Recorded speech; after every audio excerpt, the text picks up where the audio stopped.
କିଛି colour paper, ଅଠା, ଲୁହା ତାର ଓ ରିବନ କୁ ନେଇ ଆସନ୍ତୁ ବନାଇବା ଏହି ସୁନ୍ଦର ପେପର କ୍ରାଫ୍ଟ।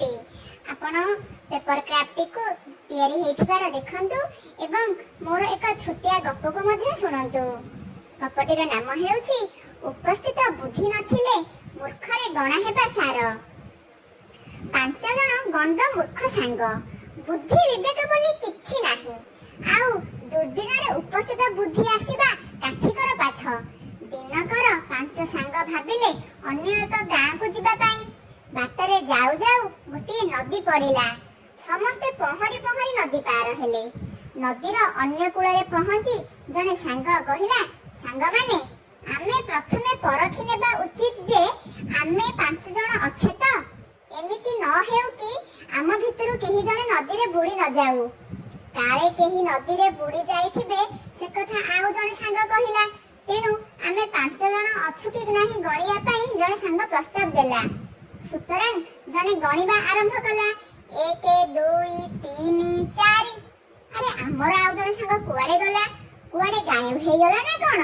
ଅନ୍ୟ ଜଣେ ସାଙ୍ଗ ସେହିପରି ନିଜକୁ ଛାଡ଼ି ଅନ୍ୟ 4 ଜଣଙ୍କୁ 1 2 3 4 ଏମିତି ଗଣି ପାଟି କରି କହିଲା, ଆରେ ଆମର 5 ଜଣ ମଧ୍ୟରୁ ଜଣେ କୁଆଡ଼େ ଗଲା?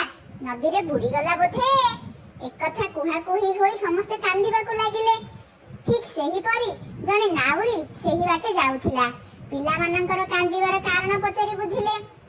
ସମସ୍ତେ କହିଲେ, ଆମର 5 ଜଣ ଭିତରୁ ଜଣେ ନଦୀରେ ବୁଡ଼ିଗଲା। ଏହା ଶୁଣି ନାଉରୀ ଜଣକ କହିଲେ, ତୁମେ ସମସ୍ତେ ଧାଡ଼ି ହୋଇ ଠିଆ ହୁଅ।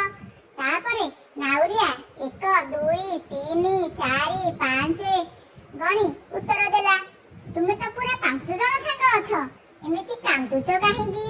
ତୁମେ ଜଣେ ଗଣିଲା ବେଳେ ନିଜକୁ ଛାଡ଼ି ଆଉ ଅନ୍ୟ 4 ଜଣଙ୍କୁ ଗଣି ଦ୍ୱନ୍ଦ୍ୱରେ ପଡୁଛ। ତେଣୁ 5 ଜଣରୁ ଜଣେ କମି ଯାଉଛ। ହେଲା? ନାଉରିଆର ଚତୁର କଥା ଶୁଣି 5 ମୂର୍ଖ ନିଜର ଭୁଲ ବୁଝିପାରିଲେ। ଅଯଥାରେ ଉପସ୍ଥିତ ବୁଦ୍ଧି ନଥିବାରୁ ସେମାନଙ୍କୁ କାନ୍ଦିବାକୁ ପଡ଼ିଲା।